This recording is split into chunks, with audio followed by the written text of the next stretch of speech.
Lecturer, सफेद coat पहनकर दवाओं का पाठ पढ़ाने वाली एक प्रोफेसर, नाम डॉक्टर शाहीन शाहिद। लेकिन मकसद इतना खौफनाक कि पूरी बातें जानकर तो लोगों का रूह कांप जाए। जैश-ए-मोहम्मद की महिला विंग कमांडर आतंकी शाहीन पर एक के बाद एक बड़े खुलासे हो रहे हैं।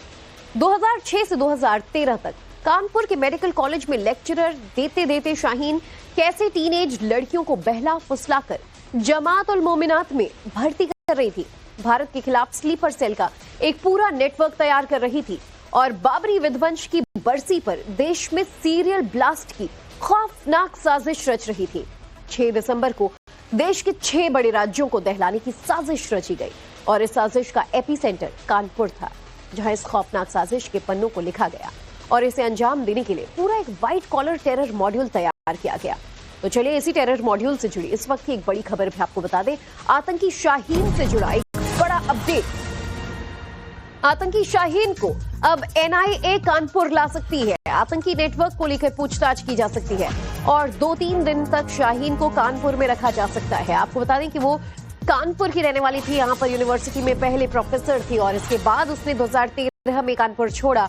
बहरहाल तब से कई तरह के सवाल उसकी संदिग्ध गतिविधियों को लेकर जरूर उठने लगे, लेकिन शायद ही किसी ने सोचा था कि व्हाइट कॉलर वाले ये लोग इतने बड़े आतंकी मॉड्यूल को अंजाम देने में लगे हुए, देश को दहलाने की साजिश में लगे हुए। बहरहाल अब चूंकि पूछताछ एनआईए के पास है, तो ऐसे में इसे कानपुर लाके भी सवालों को खंगाला जा सकता है और इसके जवाब तलाशे जाएंगे शाहीन शाहिद से पूछताछ में।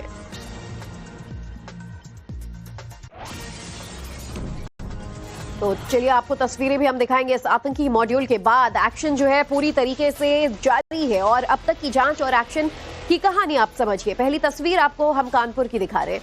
ये उन इलाकों की है जहां से जांच एजेंसियों के हाथ कई सबूत लगे। ऐसे में सुरक्षा एजेंसियां आतंकी शाहीन को कानपुर ले जा सकती हैं, उसकी फैमिली से आमना सामना करवाया जा सकता है।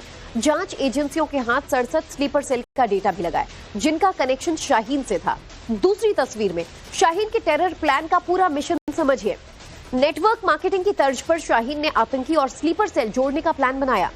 शाहीन और परवेज, जो कि भाई बहन हैं, नए डॉक्टरों को अपने इस गिरोह में जोड़ने का काम कर रहे थे।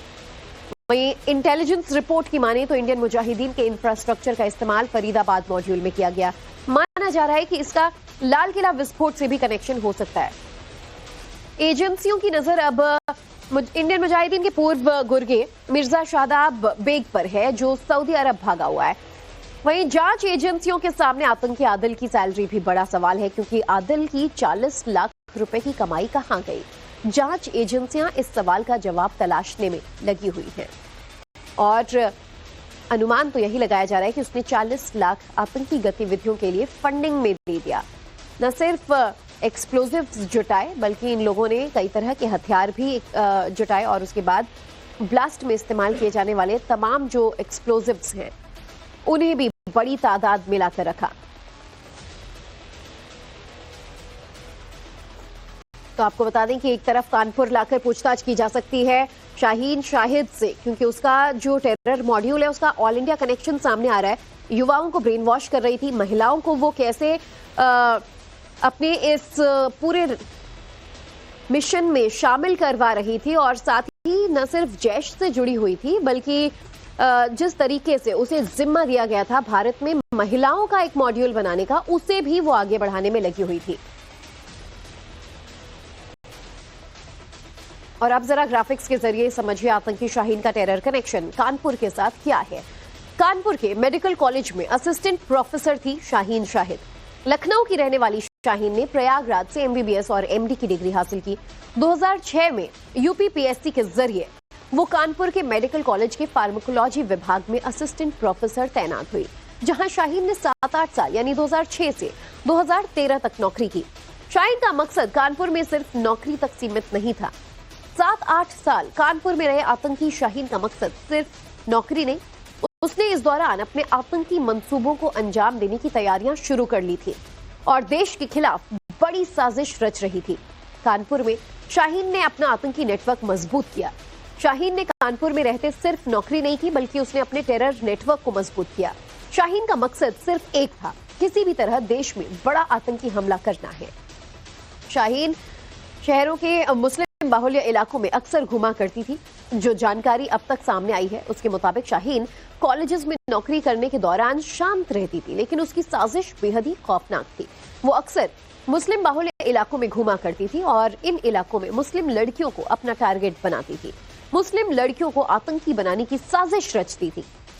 आतंकी शाहीन का मकसद सिर्फ एक था, किसी भी तरह मुस्लिम लड़कियों को बहला फुसलाकर उन्हें कट्टरपंथी बनाया जाए और जैश-ए-मोहम्मद की महिला विंग जमात उल मोमिनात में उनकी भर्ती करवाकर उन्हें आतंकी बनाया जाए।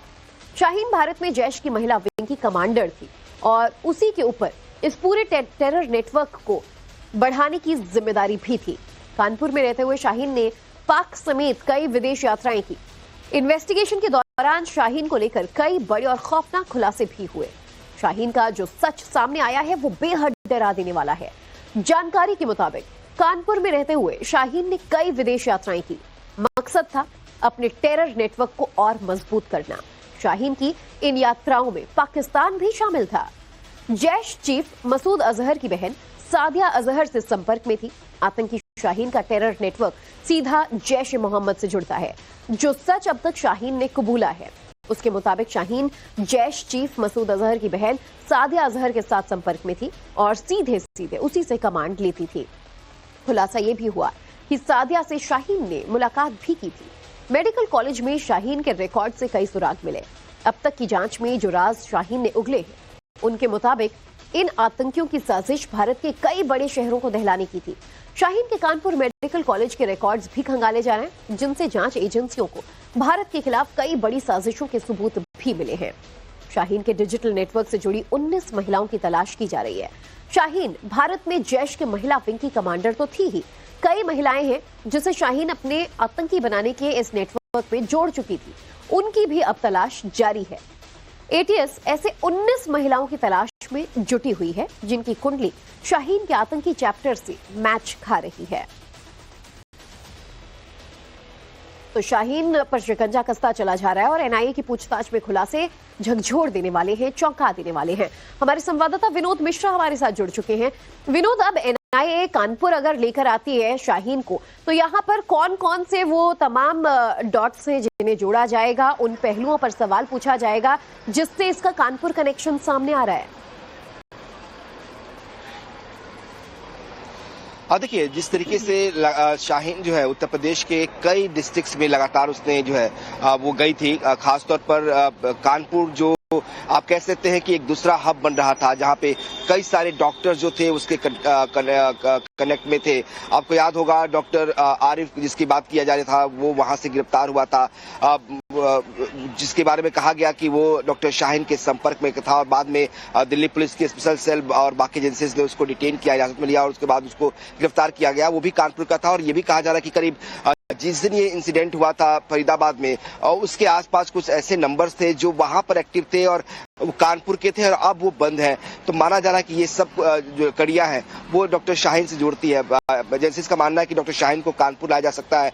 इसके अलावा उसे लखनऊ भी लाया जाएगा, जहां पे उसका अपना घर है, जहां पुश्तैनी मकान है। उसके फादर और उसके बड़े भाई वहां पे रहते हैं। इसका भाई डॉक्टर परवेज भी है, जिसको पुलिस ने कुछ दिन पहले जो है डिटेन किया हुआ था। उससे भी पूछताछ की जा सकती है, उससे भी इसका आमना सामना किया जा सकता है। इसकी फैमिली जो है, अब चूंकि ये डिवोर्स इसने दे चुका है, लेकिन जिसके पति हैं और बच्चे हैं वो कानपुर में रहते हैं, तो उनके सामने ही बैठा के इसे पूछताछ हो सकती है। तो ये एक साइकोलॉजिकल इंटरोगेशन होगा, जिससे कि अगर उसने अब तक कोई भेद छुपाया है तो वो सामने आ सके, खुल सके, कौन से लोग कनेक्ट में थे, किस तरह से इस मुहिम को आगे बढ़ाना था मॉड्यूल में, और कितने लोग इसने जोड़ा था। ये तमाम सवाल है जो जैसे इसको जानना, जिनके जवाब जानना जैसे इसके लिए बहुत जरूरी है। और शायद बने रहेगा। इस बीच एक और जो अपडेट है जरा वो भी दर्शकों को दे दें। आतंकी शाहीन की साजिशों का जैसे जैसे खुलासा हो रहा है, एजेंसियों को भी हैरानी हो रही है। एनआईए की पूछताछ में लगातार नए खुलासे हो रहे हैं। सूत्रों के हवाले से खबर है कि आतंकी शाहीन से जुड़ी दूसरी बिग ब्रेकिंग आपको बता दें, एमएलएम मॉड्यूल पर वो काम कर रही थी और मल्टी लेवल टेरर मार्केटिंग का सहारा ले रही थी। इस काम में उसका भाई परवेज उसकी मदद कर रहा था।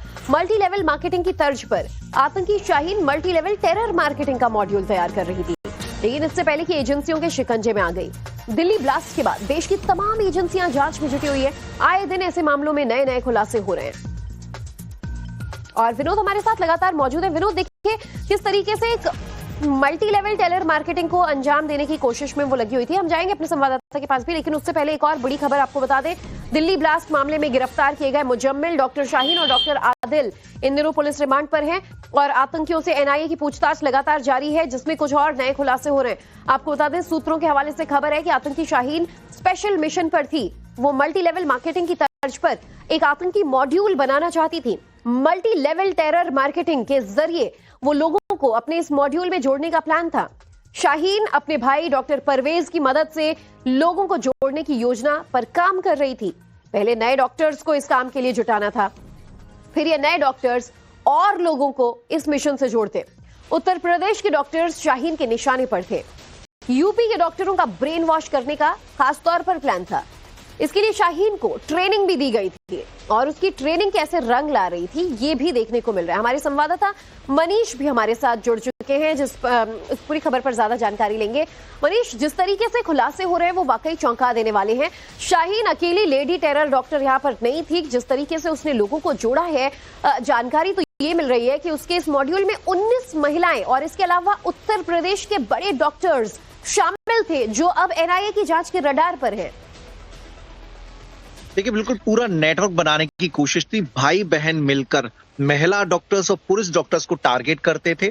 जैसे मल्टी लेवल मार्केटिंग में चेन बनाई जाती है कि एक व्यक्ति 2 व्यक्तियों को जोड़ेगा, फिर जो 2 व्यक्ति हैं वो अगले 4 व्यक्तियों को जोड़ेंगे। उसी तर्ज पर ये काम किया जाना था, लेकिन एहतियात भी बरतनी थी कि वही लोग इस नेटवर्क का हिस्सा हों जो लोग इस्लाम के प्रति और जो इनकी जो आतंकी मुहिम है, जो गजवाए हिंद बनाने का जो इरादा है, दहशत फैलाने का जो प्लान है, उसमें उनकी सहमति हो। और उसके लिए फाइनल अप्रूवल डॉक्टर शाहीन के पास से ही जाना था।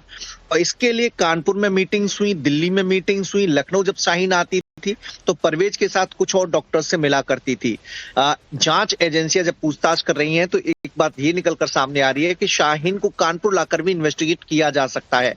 डॉक्टर आरिफ को हिरासत में लिया गया था, वहां से भी कुछ ऐसी जानकारी मिली है जिसमें कुछ और कश्मीरी मूल के डॉक्टर्स शाहीन के संपर्क में थे और शाहीन उनसे लगातार मुलाकात कर रही थी और इसके अलावा जो सेशन ऐप है उसके जरिए संपर्क में थी। तो जो इस पूरे मॉड्यूल में नए डॉक्टर्स की भर्ती का जो इरादा शाहीन का था, उस तक पहुंचने की कोशिश यूपी एटीएस की टीम कर रही है, जांच एजेंसियां कर रही हैं। इस कोशिश को अंजाम दे रहे थे, लेकिन अब एटीएस से लेकर एनआईए इनके ऊपर शिकंजा कस चुका है। हम आगे भी अपडेट्स आपसे लेंगे। मनीष, शुक्रिया इस पूरी जानकारी के लिए। तो देखिए, लाल किला धमाका जो है उससे जुड़ी एक तीसरी बिग ब्रेकिंग आपको बता दें। खुफिया विभाग की रिपोर्ट में बहुत बड़ा खुलासा हुआ है। एक्टिव हुआ इंडियन मुजाहिदीन का पुराना नेटवर्क। सूत्रों के हवाले से जो खबर सामने आ रही है, जैश और आईएसआईएस इंडियन मुजाहिदीन के नेटवर्क का इस्तेमाल कर रहे हैं। लाल किला आतंकी हमले में इंडियन मुजाहिदीन के नेटवर्क का भी इस्तेमाल किया गया है। तो इंडियन मुजाहिदीन जिसके खात्मे की बात मानी जा रही थी, उसका हाथ लाल किला धमाके में जुड़ा हो सकता है। रिपोर्ट में खुलासा हुआ है इंटेलिजेंस के कि इंडियन मुजाहिदीन का जो पुराना नेटवर्क है वो एक्टिव हो चुका है और जैश, आईएसआईएस जैसे आतंकी संगठन जो है वो इंडियन मुजाहिदीन के नेटवर्क का इस्तेमाल कर रहे हैं लाल किले आतंकी हमले जैसे ब्लास्ट को अंजाम देने के लिए। तो किस तरीके से इस पूरे टेरर मॉड्यूल का जो नेटवर्क है, देखिए, वो देश भर में बढ़ाने की जिम्मेदारी इन सफेद पोश डॉक्टर्स को दी गई। और जो शाहीन का भी खुलासा हुआ है कि वो मल्टी लेवल टेरर मॉड्यूल पर काम कर रही थी कि वो खुद अगर 10 लोगों का ब्रेन वॉश करती तो उन 10 लोगों को अगले 10 लोगों के ब्रेन वॉश की जिम्मेदारी मिलती और फिर वो 10 लोग अगले 10 लोगों का ब्रेन वॉश करते और ऐसे करते करते इस्लाम में यकीन मानने वाले, जो गजवाए हिंद में यकीन मानने वाले, वो इस मॉड्यूल से जुड़ते और फिर इनके नापाक मंसूबों का अंजाम देने में साथ निभाते, जो खुलासा हो रहा है। और इस तरीके से इनके रडार पर न सिर्फ अब तक कई महिलाएं आ गई थी, कई पुरुष डॉक्टर्स भी आ गए थे जिनका ये लोग ब्रेन वॉश कर रहे थे और अपने इस नेटवर्क में एक हिस्सा उन्हें बना रहे थे। बहरहाल, इस बीच खुलासा तो ये भी हो रहा है कि इस पूरे मॉड्यूल में अब इंडियन मुजाहिदीन के नेटवर्क का इस्तेमाल किया गया है और जैश-ए-मोहम्मद, आईएसआईएस जैसे जो आतंकी संगठन है, उन्होंने इंडियन मुजाहिदीन के पुराने नेटवर्क का इस्तेमाल करते हुए ब्लास्ट की साजिश रचने को अंजाम दिया। फरीदाबाद मॉड्यूल और आतंकी संगठन इंडियन मुजाहिदीन को लेकर सूत्रों के हवाले से बड़ी खबर सामने आ रही है। खुफिया विभाग की रिपोर्ट में बड़ा खुलासा हुआ है। सूत्रों के हवाले से खबर है कि इंडियन मुजाहिदीन का नेटवर्क एक बार फिर एक्टिव हो गया है। इंडियन मुजाहिदीन के पुराने इंफ्रास्ट्रक्चर का इस्तेमाल जैश ए मोहम्मद और ISIS जैसे आतंकी संगठन कर रहे हैं। खबर तो यह भी है कि इंडियन मुजाहिदीन के नेटवर्क का लाल किला धमाके से भी कनेक्शन हो सकता है। इंडियन मुजाहिदीन के नेटवर्क का इस्तेमाल कर रहे थे फरीदाबाद मॉड्यूल के आतंकी। हथियार और विस्फोटक खरीदने के लिए पुराने नेटवर्क का इस्तेमाल किया। इंडियन मुजाहिदीन के गुर्गे आतंकी भटकल की गिरफ्तारी के बाद वो अंडरग्राउंड हो गए थे, लेकिन ये गुर्गे अब फिर से एक्टिव हो गए हैं। इंडियन मुजाहिदीन के कई गुर्गों ने नया आतंकी संगठन ज्वाइन कर लिया।